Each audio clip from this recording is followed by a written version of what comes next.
안녕하세요. 부캐치북입니다. 이번에는 다이어트 불변의 법칙이라는 책을 소개해 드리도록 하겠습니다.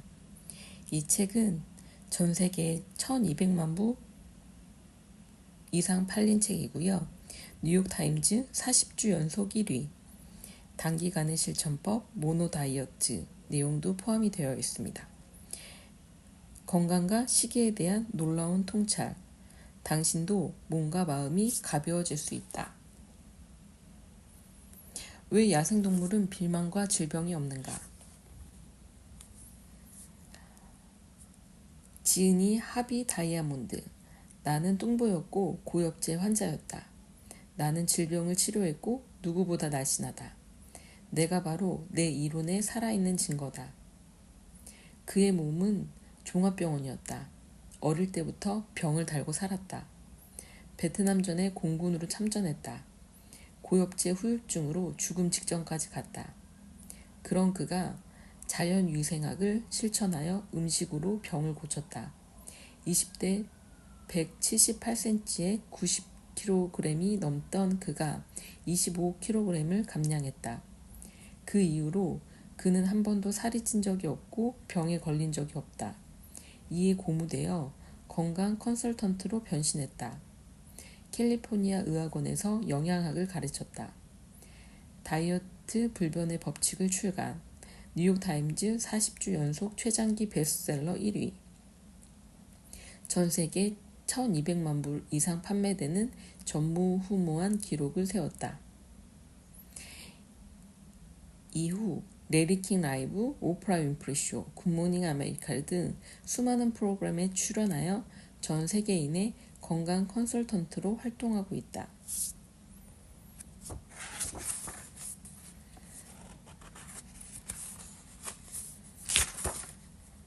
추천사: 건강과 식이에 대한 놀라운 통찰, 당신도 몸과 마음이 가벼워질 수 있다. 이의철, 직업환경의학 전문의.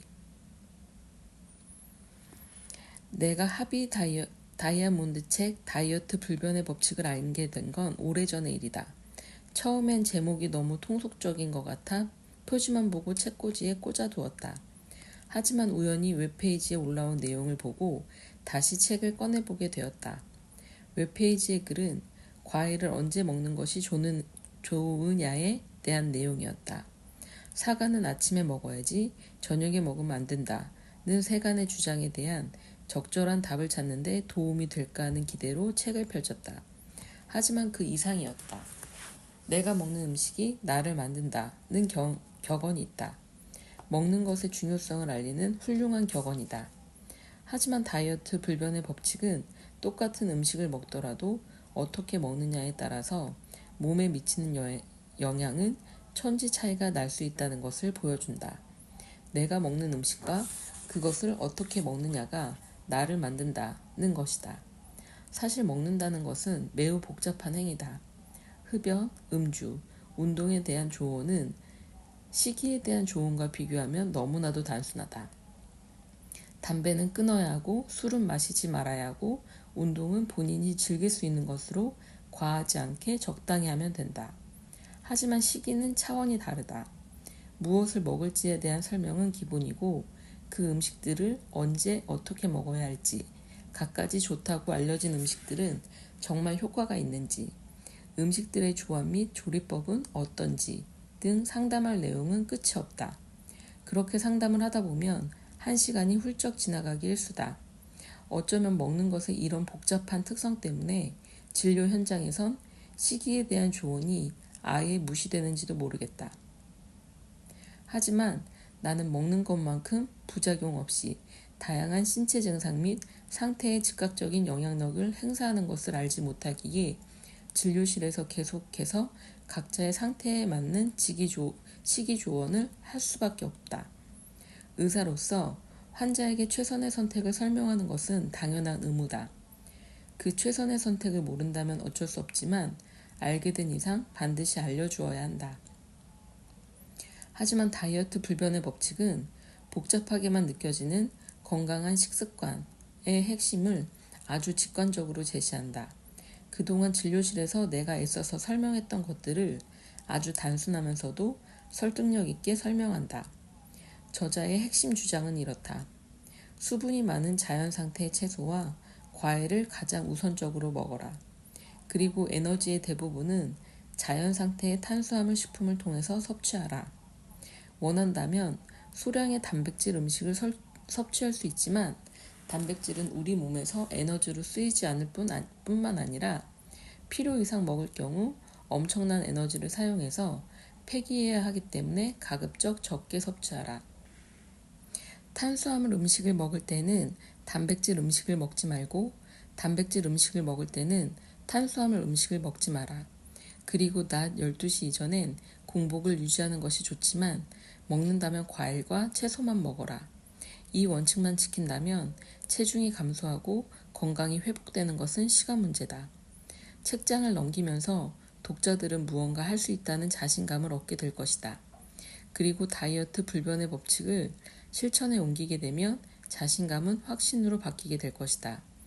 나는 음식물이 불필요하게 위에 머물지 않게 하라는 하비 다이아몬드의 주장에 전적으로 동의한다. 하비는 주로 단백질을 문제 삼지만 탄수화물을 불필요하게 위에 머물게 하기는 지방도 마찬가지다. 들기름, 참기름, 현미유, 올리브유, 카놀라유, 버터도 마찬가지로 음식물의 소화를 방해한다는 말이다. 밥이나 빵에 이들 기름을 얹어 먹으면 단백질을 섞어 먹는 것과 비슷한 결과가 발생한다. 1970년대 초까지 한국인들은 들기름이나 참기름을 하루에 1~2g만 섭취한 반면 현재는 다양한 식용유를 하루에 50g 이상 섭취하고 있다는 사실을 생각하면 기름 섭취량을 얼마나 줄여야 하는지 감이 잡힐 것이다. 다이어트 불변의 법칙을 읽으면 이 점만 추가로 염두에 둔다면 금상첨화가 될 것이다. 다이어트 불변의 법칙을 따른다면 새로운 자신을 경험하게 될 것이다. 몸과 마음이 새로워지고 세상에 보는 눈도 새로워질 것이다. 새로움에 대한 두려움만 내려놓는다면 변화는 시간 문제다. 저자 서문, 한국의 독자들에게. 나는 한국의 출판사로부터 이메일을 통해 가끔씩 책에 관련된 소식을 들을 수 있었다. 이 책의 초판본을 읽고 한국의 유명한 그룹 봄, 여름, 가을, 겨울의 리더 김종진 씨가 건강을 회복하고 다이어트에 성공했다는 소식이 첫 번째다. 그가 인터뷰에서 이런 말을 했다고 한다. 저만의 건강 다이어트 방법이 있어요. 오전에 과일과 채소를 먹어요. 하비 다이아몬드의 다이어트 불변의 법칙이라는 책을 보고 실천하는 중이거든요. 서점에서 100권 샀어요. 다른 사람들한테 나눠주려고요. 또 다른 소식도 들었다. 한국에서 가장 유명한 자연식물식 유튜버 중 한 분인 이네레오라는 분이 이 책이 자기의 인생을 바꾼 책이고 자신을 건강과 다이어트의 전문가로 만들어준 첫 번째 책이라고 고백했다는 것이다. 또한 한상도라는 분이 하비 다이아몬드의 책들을 읽고 채식, 자연식물식을 실천하여 암을 완치한 후 사이먼 북스를 통해 사라진 암이란 감동적인 책을 출판했다는 소식도 들었다. 나는 무척 기뻤다. 살아가면서 많은 돈을 벌 때보다 이런 소식을 들을 때 나는 인생의 존재감과 충족감을 느낀다. 나는 미국에 사는 한국인 친구의 집에 초대받을 때마다 감탄하곤 했다. 그가 내놓는 전통적인 한국 음식들은 모두 내가 입에 침이 마르도록 주장하는 가공되지 않고 신선한 음식이었던 것이다. 특히 아주 소량의 참기름과 간장만으로 살짝 버무린 참나물과 가지나물, 그리고 고춧가루로 버무린 배추김치 등은 우리 서구인들이 되돌아가야 할 음식의 고향이었다. 나의 코와 혀와 눈이 그 아름다운 음식을 고스란히 기억하고 있다. 내가 베트남 전쟁에 참가했던 20대 때만 해도 한국은 후진국에 속해 있었다. 그러나 한국은 급격하게 경제가 성장했고 이제 미국과 같은 선진국이 걸어가던 길을 걷고 있다. 그러나 절대로 미국을 따라하지 말아야 할 한 가지, 음식 습관도 미국의 길을 뒤따르고 있다는 데에서 나는 깊은 슬픔을 느낀다. 음식에 관한 한 미국의 길은 비만과 질병이 예약된 지옥으로 향하는 길이기 때문이다. 미국의 음식 문화는 상업 자본주의에 철저히 유린되어 있다. 조금씩 원래의 음식으로 돌아가려는 시도들이 일어나고 있다고 해도 한계가 있다는 사실을 나는 잘 알고 있다. 나는 나의 모든 인생을 음식을 통해 비만을 해결하고 현대인들을 만성적인 질병에서 해방시키는 일에 바쳐왔다. 더욱 탄탄해진 내용과 세련된 디자인으로 말끔하게 차려입은 다이어트 불변의 법칙 새 개정판을 통해 한국의 독자들도 새로운 인생으로 거듭나길 바란다. 음식은 몸을 바꾸고 영혼까지 바꾼다. 한국의 독자들에게 꼭 드리고 싶은 말이다. 이 책은 총 8장으로 구성되어 있고요. 1장, 지금 당장 다이어트를 멈춰라. 2장, 수분이 많은 음식을 먹어라. 3장, 섞어 먹을수록 살이 찐다. 4장, 살아있는 음식을 먹어라. 5장, 단백질 강박증을 버려라. 6장, 끌고 가면 운동이고 끌려가면 노동이다. 7장, 다이어트 할 때 궁금한 질문들. 8장, 단기간의 실천법, 모노 다이어트.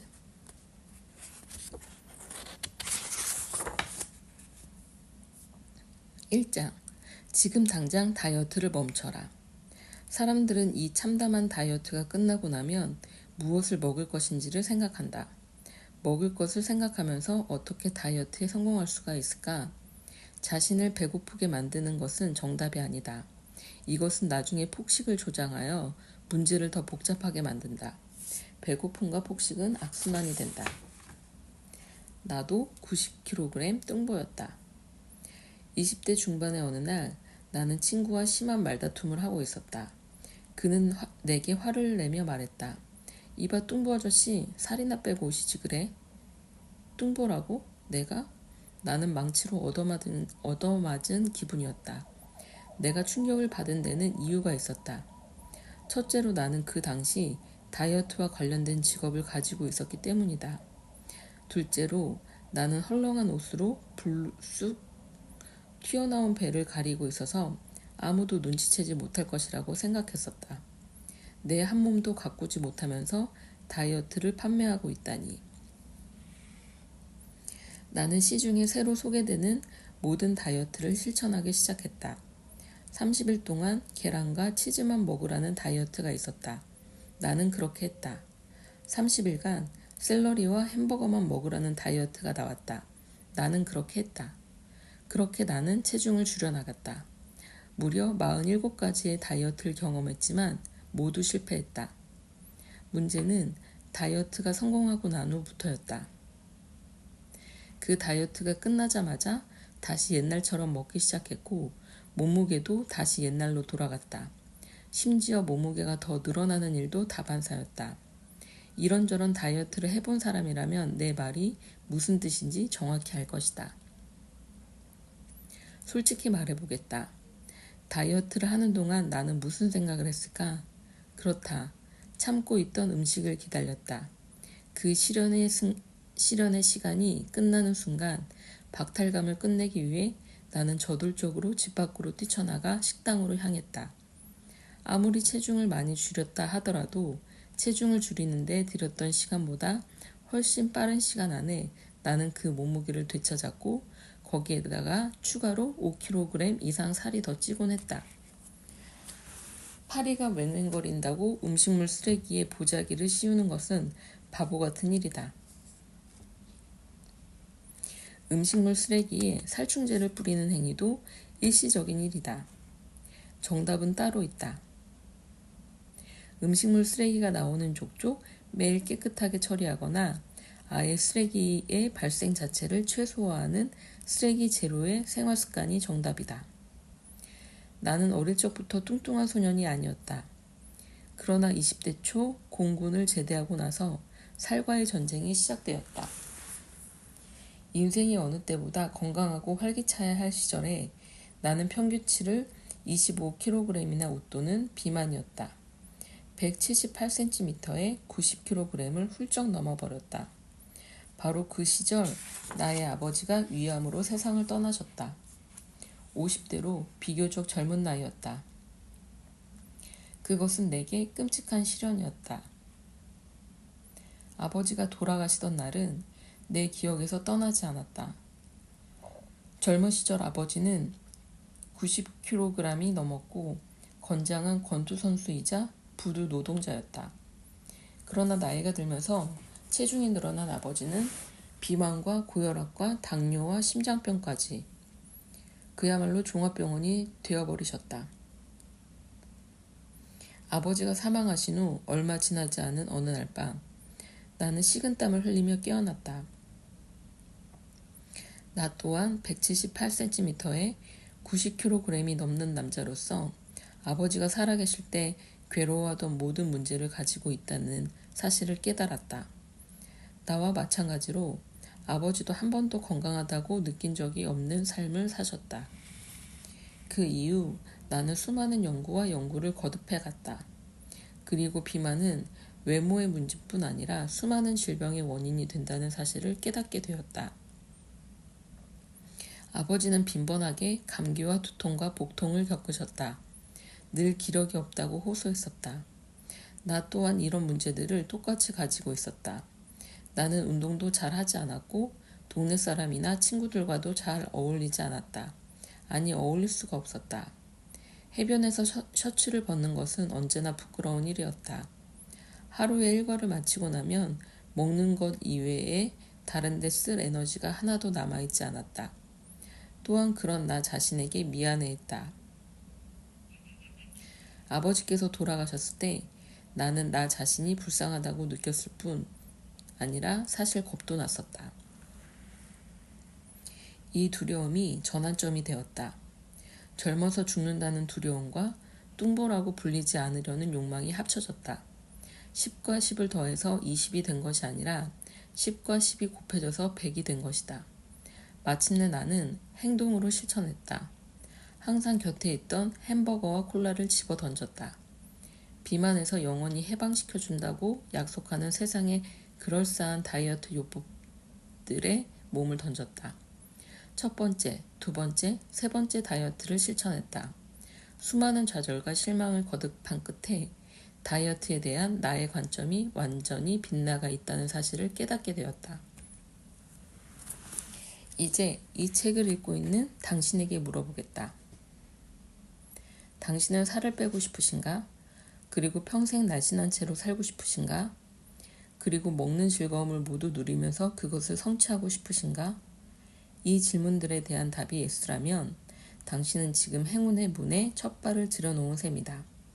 왜냐하면 당신이 찾고 있는 내용이 바로 이 책에 실려있기 때문이다. 이 책은 우리가 먹는 음식과 우리 몸과의 관계에 대해 수십 년 이상 철저히 연구한 나의 결과물이다. 만약 당신이 체중의 고무줄처럼 줄었다가 다시 늘어나는 다이어트에 지쳐서 내가 왜 이럴까 하고 자신에게 실망하고 있다면 여기 반갑고 확실한 소식이 있다.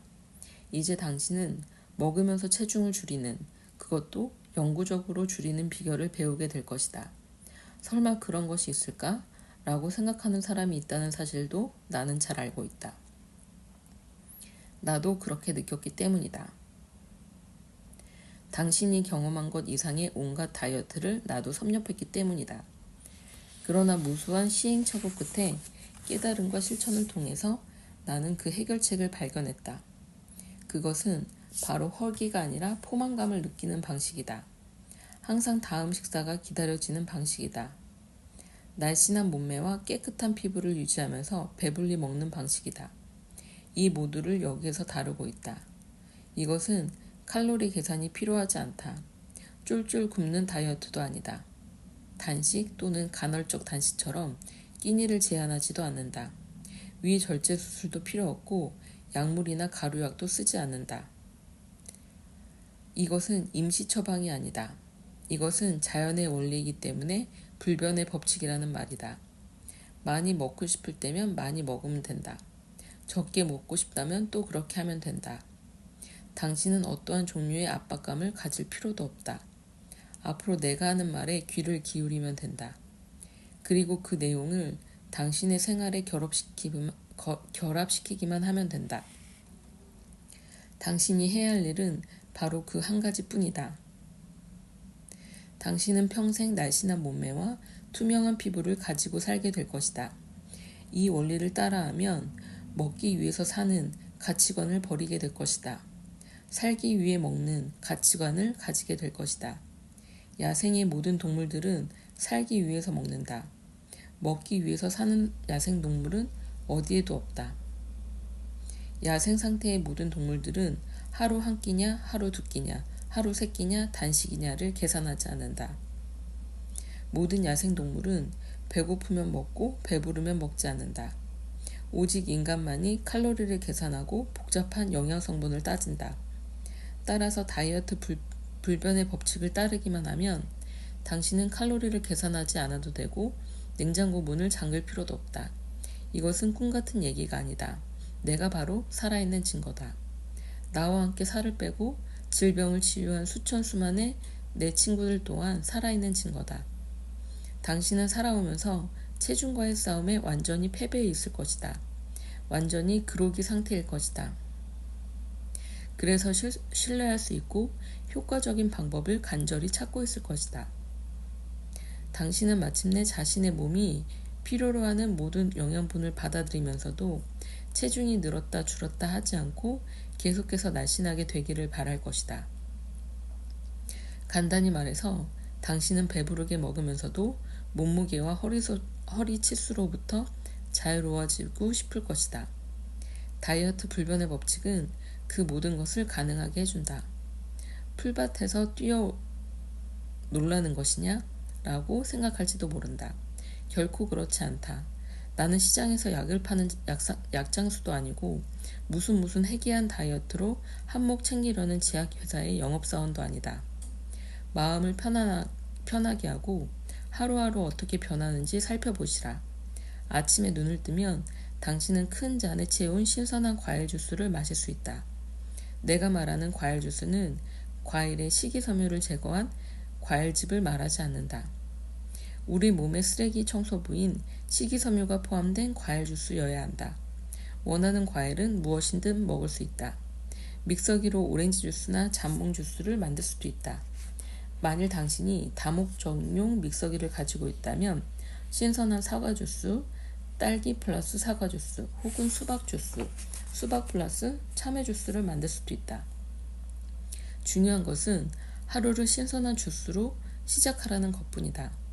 원한다면 그 주스를 마신 다음 신선한 샐러드나 그냥 신선한 과일을 더 먹을 수도 있다. 좋아하는 과일은 어떤 것이든 먹을 수 있다. 그러나 통조림에 들어있는 공장 과일은 절대 안 된다. 살아있는 과일이라면 원하는 만큼 얼마든지 배불리 먹어도 좋다.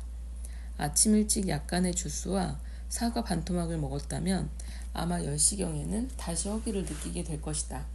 그러면 한두 개의 오렌지, 참외, 신선한 복숭아, 체리, 포도 등 계절에 맞는 신선한 과일을 더 먹을 수 있다. 수분이 많은 과일을 먹었는데 여전히 허기를 느낀다면 한두 개의 바나나를 더 먹을 수 있다. 아침부터 점심 때까지 허기를 느낄 때마다 과일을 먹기만 하면 된다는 말이다. 점심에는 신선한 샐러드를 가득 담아 샐러드를 만들어 먹을 수 있다. 다양한 샐러드 드레싱을 즐길 수도 있다. 원한다면 샐러드에 통밀로 만든 식빵을 구워서 따뜻한 수프와 함께 먹을 수도 있다. 아보카도, 토마토, 오이, 상추, 새싹나물을 함께 넣어 샌드위치를 먹을 수도 있다. 저녁 식사를 준비하는 동안 커다란 채소 주스 칵테일을 만들어도 좋다. 버터를 살짝만 바른 고구마, 밥, 혹은 구운 감자나 채소 또는 샐러드와 함께 먹을 수 있다. 고기, 닭고기 혹은 생선을 살짝만 넣어 채소나 샐러드와 함께 먹을 수도 있다. 그것이 지겹다면 맛있는 스프와 뜨거운 옥수수빵에 버터를 살짝 바르고 양배추 샐러드와 함께 먹을 수도 있다. 선택의 범위가 아주 넓다. 시도해볼 아이디어가 아주 많다는 것이다. 절대 지루하거나 심심하지 않을 것이다. 다양하고 달콤한 음식들을 경험할 수 있다. 당신은 앞으로 먹게 될 대부분의 음식에 익숙해질 것이며 점점 더 빠르게 빠져들게 될 것이다. 새롭고도 독창적인 식사로 흥분된 삶을 살게 된다는 말이다. 이 다이어트는 당신에게 최소한의 변화만을 요구할 뿐이다. 이 방식은 시중의 상업적인 다이어트와 완전히 다르다. 당신은 먹는 것이 얼마나 중요한지 알게 될 것이다. 음식은 언제 어떤 배합으로 먹는가가 엄청나게 중요하다는 사실을 깨닫게 될 것이다.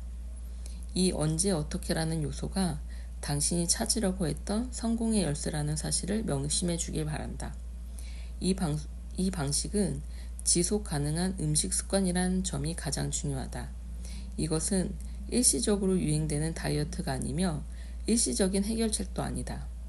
결혼식 때까지 10kg을 뺐다가 다시 원래 몸무게에서 5kg이 더 늘어나는 시중의 상업적인 다이어트가 아니다. 그렇게 힘들게 노력했던 그 몸무게가 다시 늘어가는 실망감을 경험할 필요가 전혀 없다. 그러나 우리는 세상과 함께 살아가야 하는 사회적인 동물이기도 하다. 따라서 자칫 방심해서 몸무게가 늘어날 때마다 여기서 소개하는 몇 가지 음식 원리에 따르기만 하면 된다. 당신이 이 원리를 지속적으로 실천한다면 다시는 평생 살이 찌지 않을 것을 내가 장담한다. 다이어트 불변의 법칙은 자연의 법칙과 인체의 법칙에 바탕을 둔 안전하고 균형 잡힌 다이어트 원리다. 아침에 해가 뜨고 저녁에 해가 지듯이 비가 온 후에 날이 개듯이 당신의 몸을 포함한 생명이 있는 모든 것들은 자연의 법칙에 지배를 받는다. 따라서 체중을 효과적으로 줄이고 싶다면 자연의 법칙에 따라야 한다. 나는 편법이 아니라 진실을 말하고 싶다. 당신이 영구적으로 날씬한 몸매와 투명한 피부를 가지게 되기를 바라기 때문이다. 당신은 에너지를 자유롭게 풀어주도록 자신의 몸과 협력하기만 하면 된다. 새롭게 쌓인 에너지는 비만에 대한 스트레스를 덜어줄 것이다. 자유로워진 에너지가 많을수록 체중은 더 많이 줄게 된다. 에너지를 자유롭게 풀어주는 식사를 하면 당신은 이전에 어느 때보다 더 많은 에너지를 갖게 될 것이다. 에너지를 일정하게 흡수하고 유지하는 것은 매우 중요하다. 살을 빼는 것도 중요하지만 에너지가 없어 기진맥진해서는 안 되기 때문이다. 체중을 줄일 필요가 없는 사람도 이 원리를 통해서 넘치는 에너지를 경험할 것이다. 다이어트에 대한 고정관념을 버리시라. 어떤 이유 때문에 이 원리를 실천하지 못하게 되더라도 걱정하지 마시기를 간곡히 부탁드린다. 언제고 빠른 시일에 다시 돌아오면 된다. 당신은 청소년 시절에 가출한 경험이 있을지도 모른다. 그러나 부모님은 항상 당신을 기다리고 계셨다. 몇 시간 혹은 며칠 가출했다고 하더라도 낙심하지 마시기 바란다. 부모님이 따뜻한 마음으로 기다리기 때문이다. 절대 포기하지 마시라. 비만이 모든 질병의 원인이라는 사실은 모두가 아는 상식이 되었다. 다이어트 불변의 법칙은 비만 그 자체보다는 자연의 원리와 새로운 생활 습관에 대한 이야기다. 왜 사람들이 계속해서 다이어트에 실패하는지 생각해 보셨는가?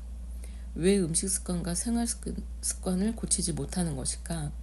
그것은 생각이 잘못되었기 때문이다. 비만이 어떻게 오는지에 대해 잘 알지 못할 뿐만 아니라 다이어트에 있어서 에너지가 얼마나 중대한 역할을 하는지에 대해서도 알지 못하기 때문이다. 또한 어떻게 먹어야 하는지에 대해서도 잘못 생각하기 때문이다. 긍정의 힘을 가진 사람들이란 책에서 조이 그로스는 생명은 경외할 만한 불변의 법칙에 기초한 것이다. 어떤 사람도 그 법칙을 알지 못했다고 해서 용서받을 수 없다. 또한 그 법칙을 어긴 결과에 대해서도 용서받을 수 없다. 라고 갈파했다. 나는 이 책에서 자연의 원리와 몸의 원리에 기초를 두고 설명하겠다. 이 원리들을 생활에 적용시키면 젊고 날씬한 몸매와 투명한 피부를 보상으로 받을 것이다. 신체적 보상뿐만 아니라 우울했던 모든 생각이 사라지고 맑은 영혼까지 추가로 보상받을 수 있음은 물론이다.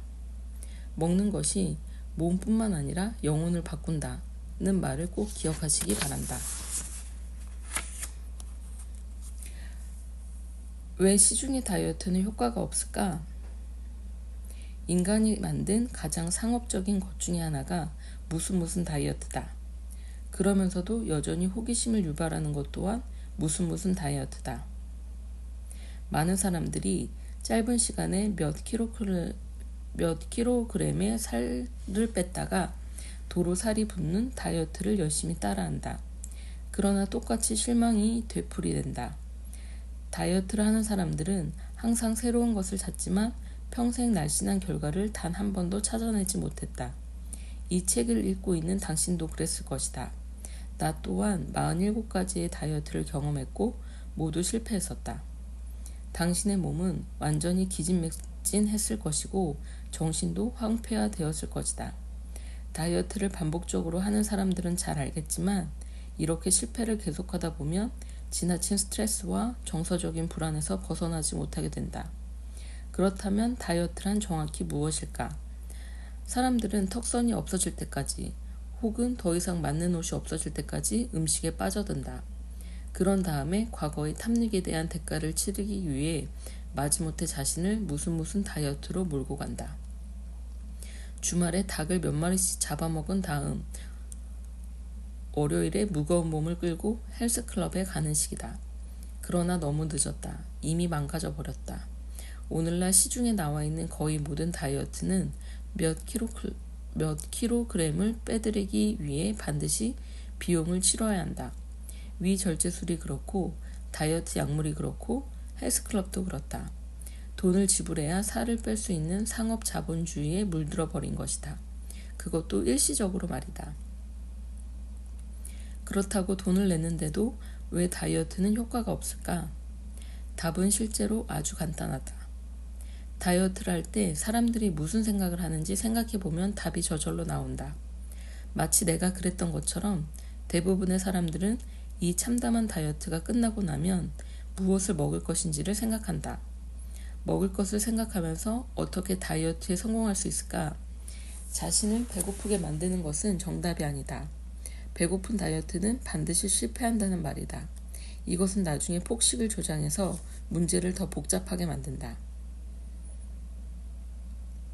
배고픔과 폭식은 악순환이 된다. 그러나 이것은 시중의 다이어트가 가지는 많은 문제 중 하나에 불과하다. 또 하나의 문제는 시중의 다이어트가 거의 대부분 일시적이라는 것이다. 당연히 그 결과도 일시적일 수밖에 없다. 당신은 평생 날씬하게 살고 싶은가? 몇 달만 날씬해지고 싶으신가? 임시적인 조치는 임시적인 결과만을 낳을 뿐이다. 정답만 달달 외워서 시험에 합격한다고 치자. 그 다음은 어쩔 것인가? 그 대학에, 그 회사에 계속 우수한 학생과 우수한 사원으로 남아있을 수 있을까? 당신이 더 잘 알 것이다. 문제와 정답만 달달 외워 좋은 시험 성적을 거두더라도 시험장에서 나오자마자 다 잊어버리는 경험을 당신도 해봤지 않은가 말이다. 비만인들은 대개 시중에 나온 다이어트는 뭐든지 다 해봤는데 효과가 하나도 없었어요 라고 말한다. 왜 모든 다이어트를 다 해보았을까? 다이어트의 방법이 잘못되었기 때문에 어떤 다이어트에도 성공하지 못했던 것이다. 시중의 다이어트는 식사를 엄격히 통제하기 때문에 실패한다. 음식을 평생 동안 성공적으로 통제할 수 있는 사람은 거의 없다. 그래서 우리는 지속적으로 늘어가는 몸무게와의 싸움을 단번에 끝내주는 만병통치약을 찾아 나선다. 바로 그것이 문제다. 우리가 시중에서 유행하는 다이어트를 시작하면 우리의 몸은 새로운 음식과 약물에 적응하면서 혼란에 빠진다. 그 자연스럽지 않은 음식과 약물을 먹는 시간이 끝나면 몸은 옛날 방식에 다시 적응해야 한다. 이것은 마치 고무줄을 반복적으로 늘렸다 줄였다 하는 것과 같다. 결국 그것은 끊어질 것이다. 만약 당신이 다이어트로 자신의 몸을 이리저리 흔들어 놓으면 당신의 몸도 바람이 빠진 풍선처럼 축 늘어지고 생기를 잃을 것이다.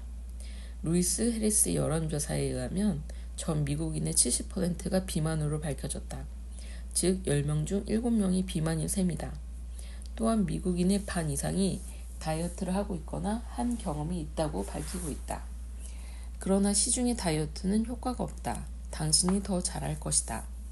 효과가 있었던 적도 없었고 앞으로도 그럴 것이다. 숫자가 그것을 증명해준다. 지난 수십 년 동안 얼마나 많은 새로운 다이어트들이 태어났을까? 50개, 100개, 아마 수천 개도 넘을 것이다. 그것들이 정말 효과가 있었다면 새로운 다이어트가 탄생할 필요가 없지 않은가? 그 다이어트가 지속적으로 효과가 있다면 미국인의 비만율은 매년 늘지 않고 줄어야 당연한 것이다. 미국에서는 매년 체중 감소를 위해 수천억 달러가 소비되고 있다. 게다가 그 비용은 매년 수십억 달러씩 증가하고 있다. 미국뿐만 아니다. 요즘은 경제가 성장한 아시아 국가에서도 새로운 이슈로 떠오르고 있다. 어떤 다이어트가 정말 효과가 있었다면 그 엄청난 금액으로 확실히 종지부를 찍었을 것이다. 새로운 다이어트가 생기고 없어지지만 문제는 점점 더 악화되고 있을 뿐이다. 당신이 새로운 다이어트에 돈을 쓰면 쓸수록 몸은 엉망진창이 되듯이 말이다.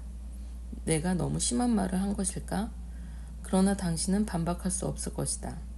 나는 47번에 걸친 과거가 그랬고 이 책을 읽고 있는 현재의 당신이 그렇기 때문이다. 대부분의 상업용 다이어트들은 서로 다른 주장을 하기 때문에 우리는 더욱 혼란스러울 수밖에 없다. 소위 학계의 권위자라는 사람들이 서로 대치되는 주장을 할 때 일반인들은 누구의 말을 믿어야 할까? 어떤 인기 있는 다이어트는 대부분 단백질을 먹고 탄수화물은 아주 조금만 먹어야 한다고 말한다. 또 다른 다이어트는 대부분 탄수화물을 먹고 단백질은 아주 조금만 섭취해야 한다고 말한다. 이 둘 모두가 옳을 수 있을까? 또 다른 다이어트는 먹고 싶은 것은 무엇이든지 먹은 다음에 사과와 포도로 먹은 것을 씻어내라고 말한다. 또 다른 사람은 원하는 것은 무엇이든 조금만 먹되 운동을 하고 긍정적인 사고를 해야 한다고 말한다. 또 다른 사람은 꿈에서 그릴 수 있는 것은 어떤 것이든 먹을 수 있으나 먼저 음식의 무게를 재라고 말한다. 또 다른 다이어트는 한 번에 2주 동안 그 법칙에 충실하게 따라야 한다고 말한다. 많은 다이어트들이 단지 지루한 칼로리 계산에 의존한다. 시중의 다이어트 중에서 가장 위험한 것은 음식 대신에 분말 영양제로 대체하라는 것이다. 우리는 그것을 믿었던 대가를 치렀다. 우리는 그것들이 효과가 없다는 걸 깨닫게 되었다. 그럼 이제 우리의 대안은 무엇일까? 지금 당신은 그것을 읽게 될 것이다. 나는 이 책에서 상식적으로 논리를 펴가겠다. 상식이라고 표현해도 좋고 진실이라고 표현해도 좋다. 진실이라고 해도 좋고 자연의 원리라고 해도 좋다. 지금은 누가 올바른 답을 가지고 있느냐에 대한 논쟁을 그만두어야 할 때다.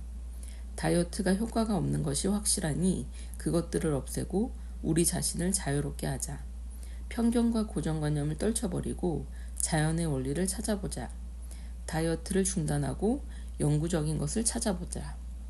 영구적인 것, 바로 진실을 찾아보자는 말이다.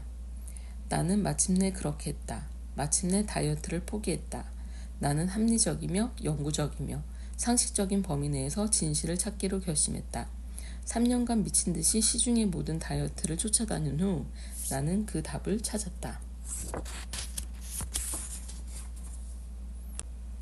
길에서 스승을 만나다. 어느 날 나는 집에서 아주 멀리 떨어진 곳에서 열리는 음악 축제에 참석했다. 그날 저녁 나는 아주 핸섬하고 멋있어 보이는 두 젊은이가 옆에서 대화하는 소리를 들었다. 그들은 캘리포니아주 산타바바라에 있는 어떤 남자에 대해 얘기하고 있었다. 음식과 건강에 대해 얘기하는 중에 한 남자의 이름을 계속해서 언급했던 것이다. 옆에 있던 나는 귀가 번쩍 뛰었다. 실례합니다. 그 사람 이름을 알 수 있을까요? 나는 그 이름을 듣자마자 음악 축제를 내팽개치고 산타바바라로 급하게 차를 몰았다. 그 순간까지만 해도 나는 내 인생에서 가장 놀랄만한 사람을 만나리라고는 조금도 예상하지 못했다. 내 앞에 한 남자가 서 있었다. 그는 내가 만나본 사람 중에서 가장 맑은 얼굴을 하고 있었다. 동양에서 말하는 현자의 얼굴을 하고 있었다. 그 사람을 보자마자 나는 금방 눈치챌 수 있었다. 나는 그가 자신의 몸과 영혼을 사랑하고 있다는 것을 금방 알 수 있었다. 빛나는 눈과 투명한 피부, 온화한 자태, 잘 균형 잡힌 몸매가 그것을 증명해 주었기 때문이다. 고백하건대 나를 포함해서 내가 과거에 조언을 구했던 모든 하얀 가운의 전문가들은 사실 전혀 건강해 보이지 않았다. 그러나 그는 달랐다. 그는 나를 보자마자 나에 대해서 모두 알고 있다는 듯이 말했다. 알고 계시겠지만 당신은 자신을 죽이고 있어요. 이제 그런 일은 그만두세요. 나는 크리스마스 트리처럼 눈에 반짝이는 불을 켜고 그를 바라보았다. 그의 한마디에 나는 모든 것이 무너졌다. 그리고 모든 것을 새로 시작할 수 있었다. 몇 시간 만에 젠슨 씨는 아주 간결하고 이해하기 쉬운 방법으로 정확히 왜 내가 뚱뚱하고 왜 내가 체중을 줄이기 위해 발버둥을 쳐도 그렇게 할 수 없었는지를 설명해 주었다. 그리고 왜 체중이 불어나면 질병이 생기는지 그 이유도 설명해 주었다. 그 모든 것이 충격이었으며 나는 그 단순하지만 명확한 논리에 말문이 막혔다. 그렇다. 진실한 것들은 단순한 법이다. 온갖 지식으로 상대방을 교란해서 돈을 뽑아먹는 방식이 아니기 때문이다. 그는 아주 단순하고도 명확한 어조로 불과 몇 분 만에 나의 상태를 진단했고 해결책을 내려주었다. 나는 전에 알지 못했던 기쁨과 안도감으로 충만했다. 나는 아주 운이 좋았다. 그 이후 3년 반 동안 젠슨 씨로부터 가르침을 받을 수 있었기 때문이다. 그것은 엄청난 경험이었다. 그는 자연위생학의 대가였다. 그의 말 한마디 한마디가 모두 새로운 것이었다. 나는 자연위생학에 관련된 것이면 무엇이든 구해서 읽었다. 나는 자연위생학을 연구하고 실천하고 가르치는 것을 내 평생의 업으로 삼기로 마음먹었다. 산타바바라를 떠난 후에도 나는 10년 동안 자연위생학을 철저히 연구했다. 그리고 자연위생학을 우리의 몸에 어떻게 적용할 것인가에 대해 다른 사람들에게 상담해 주었다. 나는 지금까지 그 일을 계속 해오고 있다. 그 이후 나는 내 이름 하비 다이아몬드를 따서 다이아몬드 프로그램이라는 세미나를 시작했다. 그리고 지금까지 나는 수만 명의 사람들을 상대로 강연해왔다. 어린이부터 노인까지 각계각층의 사람들로부터 받은 수만 통의 열광적인 편지들은 이 프로그램의 효과를 증언해준다.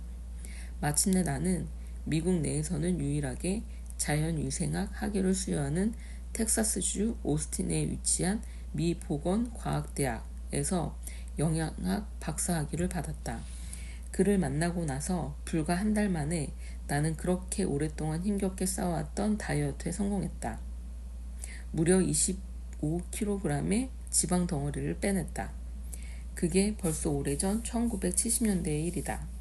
그때부터 지금까지 체중이 다시 불어난 적은 한 번도 없었다. 나는 먹는 것을 아주 좋아한다. 나는 음식에 관한 잡지를 읽는 것만으로도 몇 킬로그램의 살이 붙는 사람 중 한 명이었다. 그러나 지금은 완전히 달라졌다. 나는 어떻게 먹어야 하는지를 이제 알고 있기 때문이다. 그 때문에 배불리 먹으면서도 날씬한 몸무게를 유지하고 있다. 나는 먹기 위해서 사는 것이 아니라 살기 위해서 먹는 법을 배웠다. 내가 그 이후로 한 번도 살이 다시 찌지 않았던 이유는 내가 다이어트로 살을 빼지 않았기 때문이다. 나는 음식에 대한 나의 관점을 바꾸었고 식사 습관을 바꿨다. 그리고 저절로 그렇게 된 것이다. 눈에 띄게 증가한 에너지와 맑아진 영혼 또한 새로운 선물이었다. 난 이제 언제나 에너지가 넘쳐난다. 어쩜 그렇게 변할 수 있었냐고 물어보는 사람들이 많아졌다. 70을 넘긴 지금 나는 25살 때보다 훨씬 건강해졌으니 기뻐하지 않을 수 없다. 진짜 스승을 만난 덕이다. 인간의 몸은 참으로 놀라워라. 자연위생학이란 무엇인가? 당신은 궁금할 것이다. 이 단어를 처음 듣고 물로 이를 닦고 몸을 씻는 것을 생각했었다면 당신이 맞았다. 자연위생학은 청결을 의미한다. 자연이란 단어는 인간의 인위적인 간섭에 방해받지 않는 것을 암시한다. 우리 몸은 언제나 독성이 있는 노폐물을 지속적으로 세척해냄으로써 건강을 얻는다. 이것이 자연위생학의 기본이다. 이것은 음식이 사람의 수명과 삶의 질에 미치는 효과를 이해하는 기본적인 원리다. 이것은 또한 질병을 예방하고 건강한 인생으로 살게 하는 데 기본적인 원리다. 인간은 자연의 법칙을 지속적으로 위반해왔다. 당연히 우리는 평생 동안 그 잘못된 결과와 싸워야 했다. 자연위생학은 그 문제의 원인을 제거하는 법을 가르쳐준다. 자연위생학의 기본 원리는 이렇다.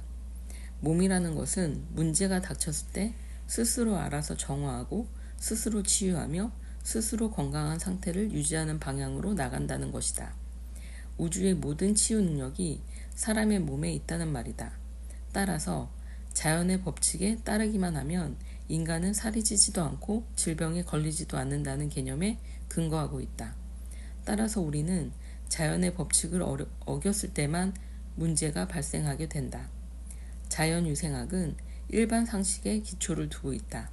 그러니까 자연의 법칙에 근거한다는 말이다. 당연히 우리의 몸은 스스로 체중을 직접 조절할 수 있는 능력이 있다. 우리는 이것을 선천적으로 가지고 태어난다. 이것은 자연의 법칙이므로 진실인 것이다. 우리 인간은 선천적으로 이러한 도구들을 가지고 태어났다. 그러나 어떤 이유에서인지 우리는 실생활에서 이 법칙들을 위반하면서 살아가고 있다. 나는 자연위생학에 대해 수많은 강연을 해왔다. 사람들은 내 강연을 들은 후 이렇게 말한다. 저도 그렇게 살아야 한다고 항상 느끼고 있어요. 그런데 나는 이런 대답을 얼마나 많이 들었는지 셀 수조차 없다. 나는 자연의 법칙과 인체의 본능을 말해주었다. 그러나 사람들은 시중에 잡다한 상업주의에 끌려다니다가 지쳐버리는 것이다. 처음에는 자연의 법칙을 따르겠다고 결심한다. 그 다음에는 귀찮아서 내팽개친다. 마침내 아예 신경조차 쓰지 않는 상태로 흘러간다. 나도 이해한다. 나도 그랬기 때문이다. 나는 당신의 사고와 행동을 자연의 법칙에 따르게 하기 위해서 이 책을 썼다. 인간의 몸은 신의 창조물 중에서 가장 뛰어나다. 힘과 적응력에 있어서 대적할 것이 없다. 인간의 몸이 타고난 능력은 너무나 광대하다. 당신의 심장은 24시간마다 10만 번 정도 박동을 한다. 심장과 그 펌프 장치는 15만 킬로미터의 혈관을 통해 한 번에 5.7리터의 피를 퍼낸다. 이것은 하루에 2만 4천 리터를 퍼내는 것과 같다. 50년 동안 거의 4억 3,500만 리터를 퍼낸다. 5.7리터의 피는 하루에 3,000에서 5,000번 정도 몸의 곳곳을 순환한다. 100개조가 넘는 세포와 세포 사이를 순환한다. 초당 700만 개의 새로운 혈구가 생산된다. 이 펌프 장치는 100여 년을 쉬지 않고 일할 수 있는 힘을 가지고 있다. 단 한 번도 쉬지 않는 것이 가능한 일인가? 그것도 100여 년 동안 말이다. 그러나 이것은 단지 순환기 계통에 대한 이야기일 뿐이다. 이런 기능을 수행하기 위해서 인간의 몸이라는 이 기계가 발생하는 열은 도대체 얼마나 되는 것일까? 그러면서 36.5도 정도로 일정한 온도를 유지할 수 있다는 것 또한 놀라운 일 아닌가? 인체의 가장 큰 기관인 인간의 피부는 냉각장치 역할을 한다. 이 냉각작용을 지속적으로 수행하기 위해서 400만 개가 넘는 땅구멍이 지치지 않고 일을 하고 있다. 우리 몸속의 내장기관은 우리가 먹는 음식을 피와 뼈와 세포로 변형시키는 놀라운 능력을 가지고 있다. 또한 항상 완벽하게 균형을 유지한다. 폐는 피에 필요한 산소를 끊임없이 공급해준다. 뼈를 비롯한 인간의 골격 체계는 몸이 똑바로 서고 걸을 수 있도록 지원한다. 우리 몸이 일상적으로 수행하는 활동의 세부 사항을 책으로 쓴다면 그 정보량이 백과사전보다 더 많을 것이다. 이 완벽함의 정점에 뇌가 있다. 뇌는 이 모든 기적적인 활동을 감독하고 스위스 시계보다 정확하게 모든 일을 통제한다. 컴퓨터보다 더 고도로 발달된 인간의 뇌는 250억 개가 넘는 세포들로 이루어져 있다. 각각의 세포를 살펴보면 더 깊은 인상을 받게 될 것이다. 한 개의 세포는 현미경 없이는 볼 수가 없다. 그러나 그 세포 안에서 벌어지고 있는 일들은 놀랍고도 놀랍다. 노벨상을 탄 과학자 100명이 모여 회의를 한다 하더라도 무엇이 그 개개의 세포를 움직이게 하는지 설명하지 못할 것이다. 그것들은 수천 개의 다른 기능으로 분류할 수는 있다. 그러나 그 기능 뒤에 있는 힘은 우리가 상상할 수도 없다. 달리 말해서 우리 몸의 내재한 지능은 우리가 짐작하는 것보다 훨씬 더 복잡하고 훨씬 더 완벽하다. 그리고 100조 개가 넘는 이 놀라운 세포들은 60년, 70년, 80년, 100년 이상을 티끌만큼의 오차도 없이 완벽하게 움직이고 있다는 것을 생각해야 한다. 이해를 돕고자 비유를 들도록 하겠다. 지구상에 75억의 인구가 거주하고 있다고 치자. 수백만의 사람들이 함께 모여서 국가를 이루고 살아가는 것도 매우 어려운 일이다. 하물며 75억 인구가 서로 협력한다는 것이 가능할까? 인간에게는 불가능할 것이다. 그래서 싸움이 있고 전쟁이 발생하는 것이다. 그러나 우리 몸 안에 있는 100조 개의 세포들은 매일 같은 일을 협력해서 수행하고 있다. 또 하나 예를 들어보자. 지금 당신이 아주 중요한 편지를 친구에게 쓰고 있다. 또한 동시에 좋아하는 TV 연속극을 보면서 어학용 테이프를 듣고 있다고 상상해보자. 당신은 이 세 가지 기능을 잘 수행할 수 있을까? 거기에다 저녁 식사를 준비하고 바닥 청소를 추가해보자. 이 5가지 일을 동시에 해낼 수 있을까? 불과 5가지일 뿐이다. 우리 몸은 하루 24시간 동안 1000조 개의 일을 수행한다. 100만도 아니고 10억도 아니고 1조도 아니다. 무려 1000조이다. 그것들은 우연히 이루어지는 것이 아니다. 정밀하고 완벽하게 신진대사와 생존을 위한 전 과정을 수행해낸다. 인간의 몸이 가진 엄청난 기능과 위대한 능력을 알게 된다면 우리는 자다가도 놀라 벌떡 일어서게 될 것이다. 그렇다면 생각해보자. 이렇게 정교한 인간의 몸에 체중 조절 장치가 없다는 것이 상식적으로 말이 되는가? 신이 인간에게 벌을 내리기 위해 그 장치를 일부러 빼냈을까? 그런 일은 절대로 있을 수 없다. 몸의 체중 조절 장치는 태어나면서 갖춰진 것이다. 날씬한 몸매는 인간의 타고난 권리다. 따라서 비만은 자연의 법칙에 위배된 결과물이다. 당연하지 않은가? 화분의 화초가 방의 어느 위치에 놓여 있더라도 햇빛을 따라 움직이듯이 우리의 몸도 항상성을 가지고 언제나 완벽하기 위해 노력한다. 마치 숨을 쉬고 눈을 깜빡이는 것처럼 우리의 몸은 건강을 위해 중단 없이 분투한다. 인간의 몸은 항상 우리 편이다. 비만과 질병은 적이 아니라는 말이다. 문제를 해결하는 비결은 그것을 방해하지 말고 도와주기만 하면 된다. 그렇다면 인간이 자연의 법칙을 위반하고 배신하는 순간은 어느 때일까? 그렇다. 우리 인간의 식사 시간이다. 당신이 비만으로 고생하고 있다면 당신의 몸에 집어넣는 음식이 가장 큰 원인이라는 사실을 나는 말하고 싶은 것이다. 비만과 질병의 가장 큰 원인이 매일 먹는 음식 때문이라는 것은 이미 상식이 되어버렸다. 데이빗 루벤 박사는 자신의 베스트셀러 영양에 대해 당신이 알고 싶어 했던 모든 것에서 다음과 같이 말했다. 환자에게 약물보다 훨씬 더 강력한 효과를 보이는 것이 있다. 바로 음식이다. 현대의학은 음식이 몸에 미치는 영향을 완전히 무시하고 있다. 우리 의사들은 학창시절에 음식에 관해 한 과목도 배우지 않았다. 인턴 기간 동안에도 무시되었고 전공이 수련 기간에도 무시되었다. 현대의학은 완전히 잘못된 길을 가고 있다. 많은 환자들이 먹지 못해서가 아니라 엉뚱한 것을 먹기 때문에 질병에 걸린다는 사실을 알게 되었다. 미국인들에게 가장 큰 위협은 끔찍스러운 핵무기가 아니다. 그것은 오늘 저녁 당신의 밥상 위에 놓여있는 음식들이다. 미 상원 특별조사위원회가 발표한 식사 목표는 다음과 같았다. 우리는 제약업계와 의료계가 비만과 질병을 해결할 수 있다는 거짓된 교육을 받아왔다. 암과 심장질환도 현대의학에 의해 정복될 수 있다고 거짓된 교육을 받아왔다. 그러나 진실은 아주 가까이 있었다. 우리가 매일 먹는 음식에 모든 원인이 있다는 사실은 제약업계와 의료계에 의해 철저히 가려져 왔다. 그들은 예방에는 전혀 관심이 없고 오직 치료에만 집중했다. 문제는 그들의 비즈니스를 더 확대한다고 해서 결코 해결될 수 없다는 데 있다.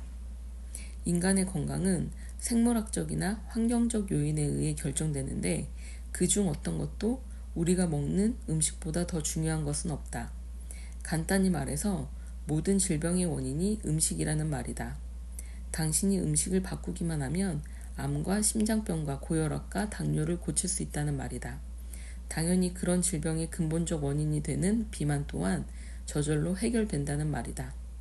이런 새로운 진실을 알게 된 당신과 나는 행운아들이다. 이제 우리는 평생 살 안 찌고 질병 없이 사는 비결이 음식에 있음을 알게 되었다. 자연위생학은 200년 가까이 존재해왔다. 그리고 수천 수만의 사람들이 이를 통해 비만에서 벗어나고 질병에서 해방되었다. 그럼에도 불구하고 그 이름을 들어본 적이 있는 사람이 극소수에 불과하다는 사실은 매우 흥미로운 일이다. 이 책을 읽기 전에 당신도 자연위생학이라는 이름을 들어보지 못했을 것이다. 세미나를 하는 동안 나는 모든 청중들에게 묻는다. 자연위생학에 대해 들어보신 적이 있는 사람 있나요? 손을 든 사람은 거의 없었다.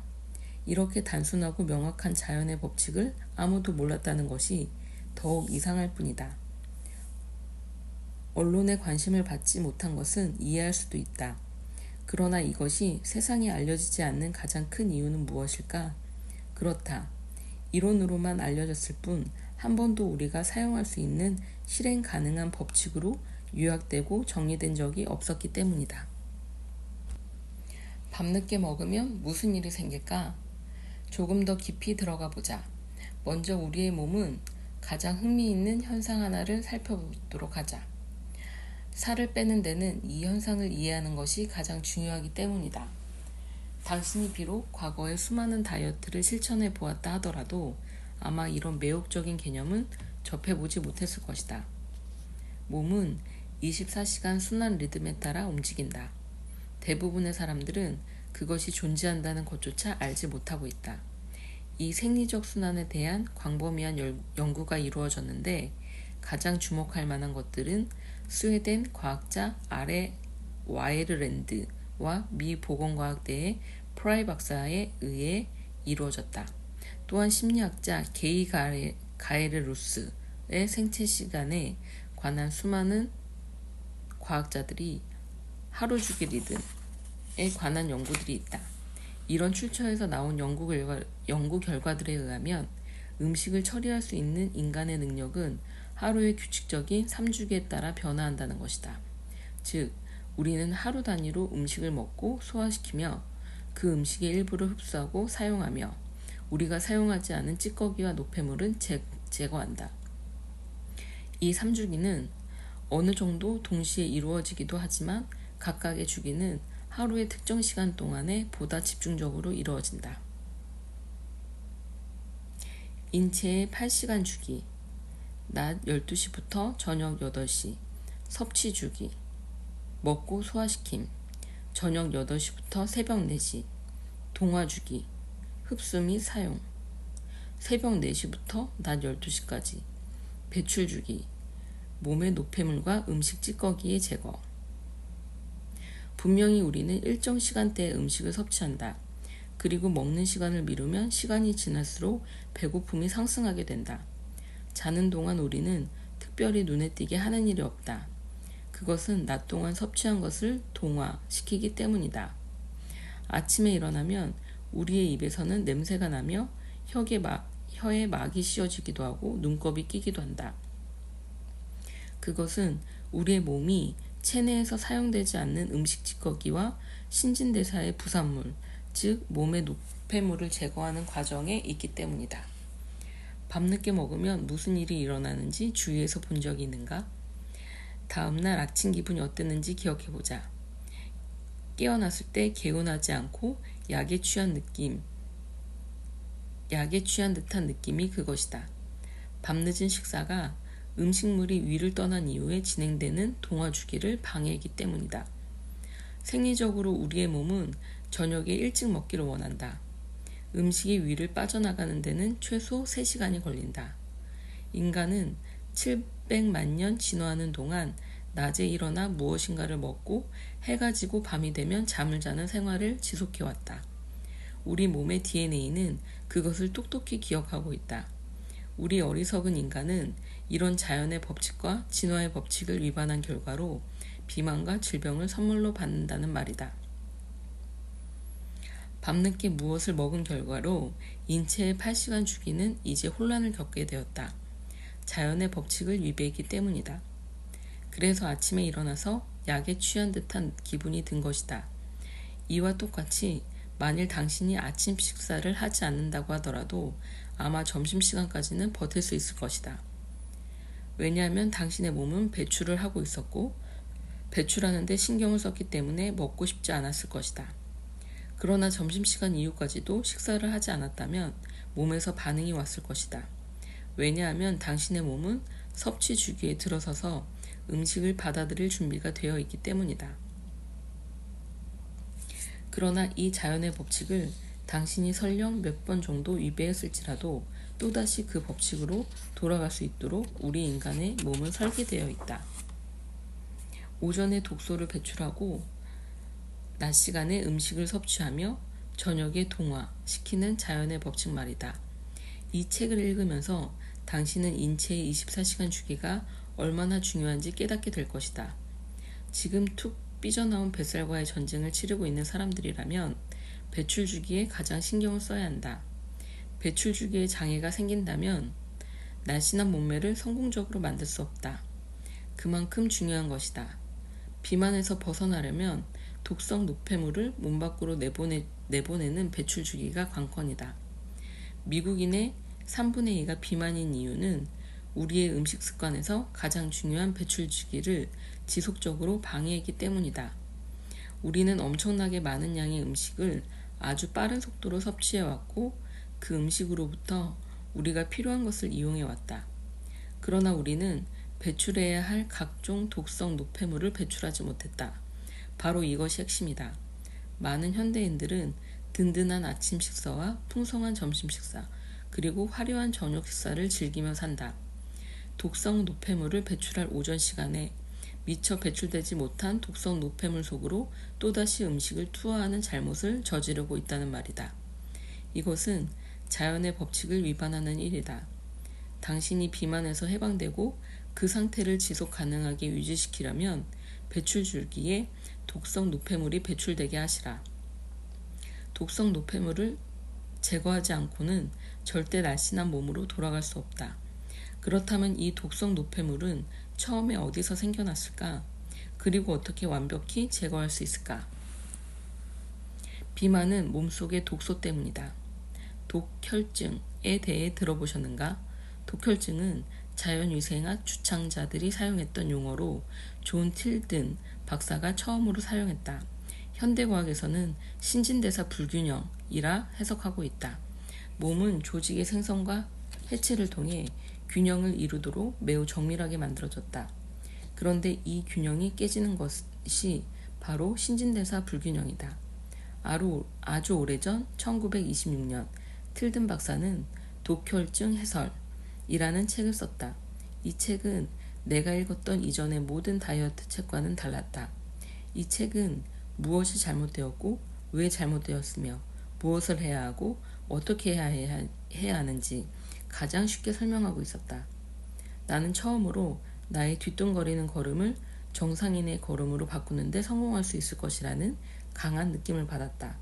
이 책은 건강에 관한 전반적인 주제를 다 다루면서도 살이 찌는 이유에 대해 내가 궁금해했던 모든 것을 매우 구체적으로 말해주었다. 그 이후로 독혈증에 관한 많은 책이 나왔다. 그러나 틸든 박사의 책이 유일하게 자연위생학 분야에서 걸작으로 간주된다. 간단하게 말하면 이렇다. 비만의 원인은 독혈증 때문이다. 몸속에 독소가 없는 상태를 유지하면 평생 날씬한 몸매를 유지할 수 있다. 몸의 과잉 독소가 비만의 근본 원인이기 때문이다. 그러면 독혈증이란 무엇이며 그것은 어디에서 오는가? 그리고 그것을 없애는 방법은 무엇인가? 자연위생학에 따르면 독혈증은 두 가지 경로를 통해서 몸에서 생성된다. 정상적인 신체 활동에서도 생성되지만 우리가 전혀 알지 못하는 경로를 통해서도 생성된다. 둘 다 제거하려면 우리 인간에게 엄청난 에너지가 필요하다. 몸속의 독소를 빼내는데 쉬울 리가 만무하다. 독혈증은 맨 처음 우리의 신진대사 과정에서 생성된다. 이 페이지를 읽고 있는 동안에도 우리의 몸은 가만히 있지를 않는다. 오래된 세포는 지속적으로 새로운 세포에 의해 대체된다. 우리 몸을 구성하는 100조 개의 세포 중에서 사실상 하루에 3천억 개 이상은 낡은 세포가 죽고 새로운 세포로 대체된다. 매일 대체되고 있는 세포의 숫자는 무엇에 영향을 받을까? 세포는 소화 과정 중에 소화관에서 많이 죽기 때문에 얼마나 많이 익혀지고 산화된 음식을 먹었느냐에 따라 그 숫자가 달라진다. 이들 죽은 세포들은 독성이 있기 때문에 몸에 있는 4개의 배출 통로, 대장, 방광, 폐, 피부를 통해 가능한 한 빨리 제거해야 한다. 이것이 몸의 정상적이고 자연적인 과정이다. 이 독성 노폐물을 생산하는 것과 같은 속도로 제거된다면 걱정할 것이 없다. 당신의 몸에 에너지가 충분하면 이들 노폐물은 매일매일 완벽하게 제거된다. 독혈증이 몸에서 생성되는 두 번째 과정은 제대로 소화되거나 동화되지 못한 음식물의 부산물을 통해서다. 인간은 음식을 본래의 상태에서 이상 야릇하게 변형시키는 묘한 습성이 있는 유일한 동물이다. 모든 야생동물은 자연에 있는 것을 그대로 먹는다. 그래서 야생동물에게는 병도 없고 비만도 없는 것이다. 그러나 우리 인간은 살아있는 음식보다는 가공해서 먹어야만 직성이 풀리는 지구상의 유일한 동물이다. 당연히 병과 비만이 따라온다. 공장에서 생산된 가공식품이 아니라도 어떤 방법으로든 그것을 변형시켜서 먹고야만 하는 묘한 동물이다. 우리는 거의 모든 음식을 튀기거나 찌거나 볶거나 삶거나 끓이거나 굽거나 한다. 자연 상태의 몸은 이 변형된 많은 음식을 처리하는 데 익숙하지 않다. 당연히 불완전하게 소화된 부산물은 몸에 수많은 찌꺼기를 만들어낸다. 이 찌꺼기는 독성이 있다. 아주 많이 있다. 이런 종류의 음식이 식사의 주를 이룬다면 몸이 혹사당하지 않는 게 더 이상한 일일 것이다. 정리해보자. 우리 몸은 첫째로 매일 신진대사라는 정상적인 과정을 통해서 300억 개 이상의 죽은 세포를 만들어내고, 둘째로는 효율적으로 이용되지 않는 찌꺼기를 통해 독성 노폐물을 만들어낸다. 이것이 독혈증이 생기는 과정이다. 이 독성 노폐물이 제거되는 것보다 생성되는 것이 더 많으면 어떻게 될까? 그 초과부는 당연히 쌓이고 쌓인다. 나는 아주 상식적으로 말하는 것이다. 바로 그것이 비만으로 이어진다. 거기서 끝나는 것이 아니다. 이 독소는 산성이다. 이 산성 노폐물이 피를 타고 뇌와 심장으로 들어가면 우리는 사망이다. 그래서 현명한 우리의 몸은 그것을 가장 안전한 곳, 배와 허벅지 등에 저장해 둔다. 몸에 산성이 쌓이면 몸은 그것을 중화시키기 위해 수분을 흡수하게 되고, 그러면 체중은 더 많이 늘어나게 된다. 물만 먹어도 살이 찐다는 말은 그래서 나온 말이다. 몸이 산성화되면 물을 자꾸 찾게 되고 이 수분을 통해 몸이 불어나는 것이다. 당신이 어떤 회사에서 일하고 있다고 가정하자. 하루 20개의 서류 박스를 분쇄기에 갈아서 없애버리는 것이 당신의 주된 임무라고 치자. 당신에게 시간이 충분하지 않을 수도 있고 에너지가 충분하지 않을 수도 있다. 그래서 하루에 15박스밖에 갈아버리지 못한다고 하자. 그렇지만 다음날 또 20개의 박스를 처리해야 한다. 그러나 당신에게는 어제 하지 못한 5개의 박스가 남아있다. 15개밖에 갈아버리지 못하면 두 번째 날이 지난 후에는 10개의 박스가 남아있게 된다. 만약 당신이 월요일에 일하기 시작했고 일주일에 7일을 일한다면 다음 주 월요일에는 총 55개의 박스를 처리해야 할 것이다. 지난주에 다 못한 35개에다가 월요일에 할당된 20개를 더하면 55개가 되기 때문이다. 그러나 당신은 15박스밖에 처리할 능력이 없다. 일주일밖에 지나지 않았는데 당신에게는 40개의 박스가 처리되지 못한 채로 남아있다. 이것들은 분쇄기에 갈아버릴 때까지 어딘가에 쌓아두어야 한다. 그러나 어디에 두겠는가? 매일 몸에서 제거하는 것보다 더 많은 독성 노폐물이 만들어지면 그 나머지는 어딘가에 저장되어야 한다. 항상 자신을 보호하고 본래의 모습을 유지하려고 꾀하는 현명한 인간의 몸은 이 노폐물을 뇌나 심장 등 생명의 중요한 곳에 쌓으려고 하지 않는다. 독성 노폐물이 그곳으로 들어가면 죽음으로 가는 급행열차를 타는 것이기 때문이다. 그것은 지방 조직이나 근육처럼 안전한 장소에 저장된다. 허벅지, 엉덩이, 허리의 둘레, 팔뚝, 턱 및 그 장소들인데 이 모두가 우리가 살이 제일 붉어져 나왔다고 한탄하는 곳이다. 이 문제를 해결하지 않는다면 당신은 절대 비만을 해결할 수 없다. 이 축적된 독성 노폐물을 제거하려면 엄청난 에너지가 소모된다. 온몸이 발버둥을 쳐야 한다는 말이다. 당연히 우리의 몸은 불쾌감과 무기력감으로 소진될 수밖에 없다.